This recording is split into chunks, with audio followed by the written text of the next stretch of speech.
The bread enters the mouth at the oral cavity while the salivary glands keep the mouth and other parts of the digestive system moist. At the same time, the tongue helps to move food around in the mouth. The bread then enters and becomes a bolus because it is a rounded mass of a substance. The hard palate helps to chew the food, while the soft palate helps press down for swallowing.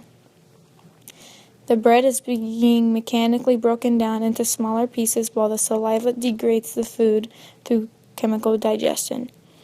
The epiglottis separates the esophagus from the trachea, so the bread pieces go down the right pipe. The peristaltic movement also helps muscle contraction and functions in the esophagus by helping push food to it. The stomach breaks down the bread after feeding, and it also extracts the necessary nutrients to the body. And yes, some of the digestion of food occurs within the esophagus. Chyme is a pulpy, acidic fluid that is made from digestive bread, along with other foods, enzymes, and gastric juices. The stomach decontaminates the bread because of all the acids which help break down food matter and kill bacteria. These enzymes and acids are made up of parietal cells.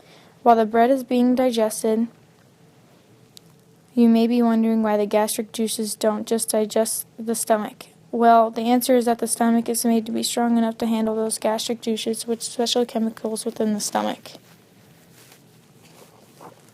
The gastric acid is an example of chemical digestion within the stomach. Also, a type of physical digestion within the stomach would include churning. The bread then goes into the sphincters. Next, the duodenum receives partly digested bread, acid, and bile. The bile and pancreatic enzymes enter the small intestine through the duodenum, while the jejunum and ileum break down the bread fully. The pH in the stomach is 6, and it is maintained through bicarbonate ions. Food moves through the intestines in this order: the duodenum, jejunum, ileum, cecum, colon, and then the rectum. Within the small intestine, there are 3 different types of enzymes. The first one is amylase, which acts on starch and breaks it down into smaller carbohydrate molecules. Protease acts on proteins and breaks them down into amino acids. And last but not least, lipase breaks down dietary fats into smaller molecules called fatty acids and glycerol. Going back to the cecum, colon, and rectum, which are the 3 sections of the large intestine, which absorbs water and salts along with storing waste material until it is thrown out of the body.